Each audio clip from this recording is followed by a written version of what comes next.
So you're hearing all this buzz about crypto, right? But it all feels a little complicated, maybe even a little scary? Well, you're definitely not alone.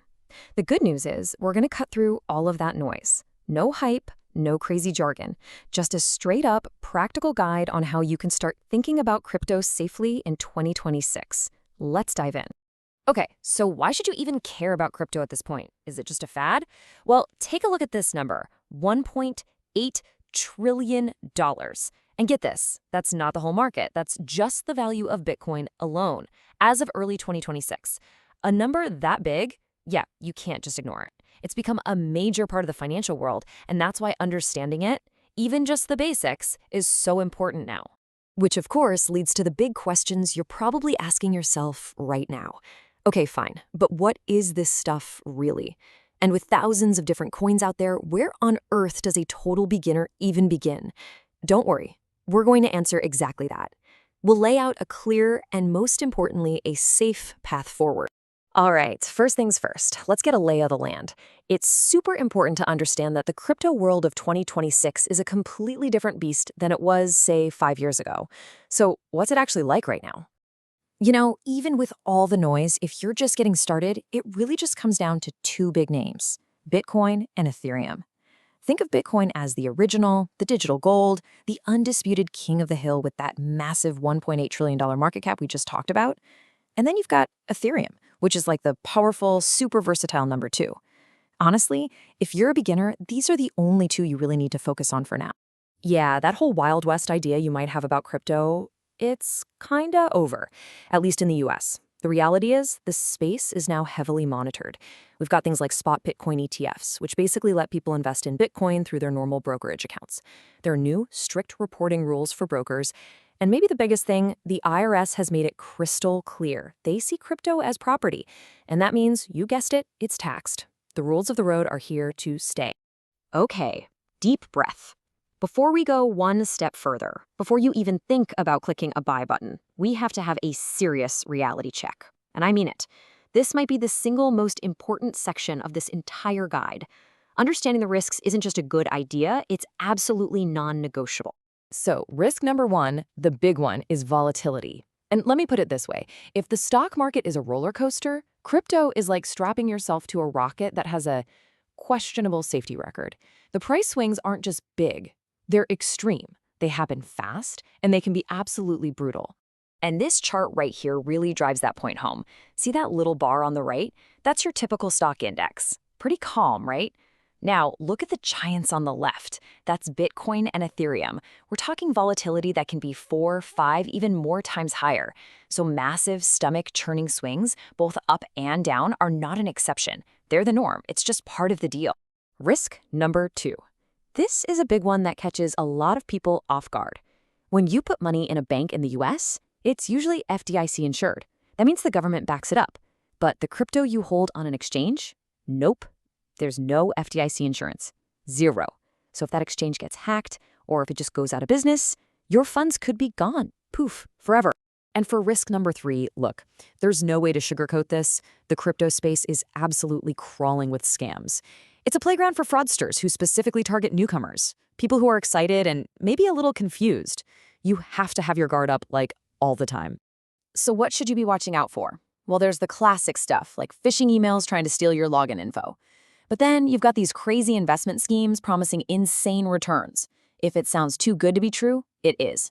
You'll see fake support agents pop up in your DMs asking for personal info. Never give it to them. And then there's the infamous rug pull, where the developers of a new project just disappear with everyone's money. Your default setting in this world has to be extreme skepticism. Okay, so I know that was a lot, and it's meant to be a little scary. But if you've heard all that, you understand the risks, and you're still curious, then there is a cautious, responsible way to dip your toes in the water. Let's walk through exactly how to do that. So here it is, a super simple 4-step guide to your first purchase. Step 1, choose a regulated US-based exchange. This is key for safety. Step 2, you'll have to verify your identity, just like opening a bank account. It's standard procedure. Step 3, and listen up, this is absolutely non-negotiable. Enable strong authentication, what's called 2FA. And finally, step 4, stick to the major assets. Start with Bitcoin or Ethereum. Don't go chasing weird, unknown coins.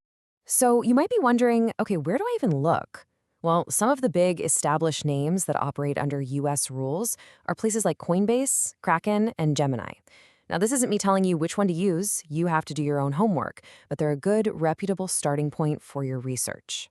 All right, let's say you've followed those steps and you've bought a little bit of crypto.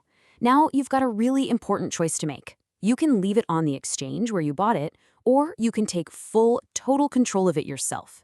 This next step is called self-custody, and it's basically the concept of being your own bank. So what does that mean, being your own bank? It means you move your crypto from the exchange into a personal wallet that only you can access. The huge advantage? If that exchange ever gets hacked or goes bankrupt, your funds are safe. But here's the massive trade-off. You and only you are 100% responsible for its safety. All the control is in your hands, but so is all of the risk. And that huge responsibility all comes down to one thing, something called a seed phrase. Just think of it as the master key to your digital vault. It's a random list of 12 or 24 words. If your phone gets stolen or your laptop dies, this simple phrase is the only thing that can get you your crypto back. It's everything. I really want you to let this next part sink in. Losing this phrase can mean permanent loss of your funds. There's no forgot my password button. There's no customer service line you can call. If you lose that phrase, your crypto is gone forever. That's why you have to write it down on a piece of paper, store it somewhere physically safe, and never, ever, ever share it with anyone. Not a single soul. Okay, we're almost there. Let's wrap up by talking about playing the long game. Because being a responsible investor means thinking about two crucial things: taxes and realistic expectations. So let's circle back to taxes for a second, because it's so important. In the eyes of the IRS, crypto is property. It's not cash. And what that means is anytime you sell it, trade it for another crypto, or even use it to buy something, that's a taxable event. So keeping detailed records of your transactions isn't just a good idea, it's an absolute must. This brings up a huge question. How much should someone even consider putting into this stuff? Well, the general consensus from most financial advisors is pretty clear. If you decide to get involved, it should be a very, very small slice of your overall investment pie. We're talking in the ballpark of 1 to 5%. That way, if it does well, great. But if it all goes to zero, which is a real possibility, it won't completely wreck your financial life. So when you boil it all down, there are really two ways to approach this.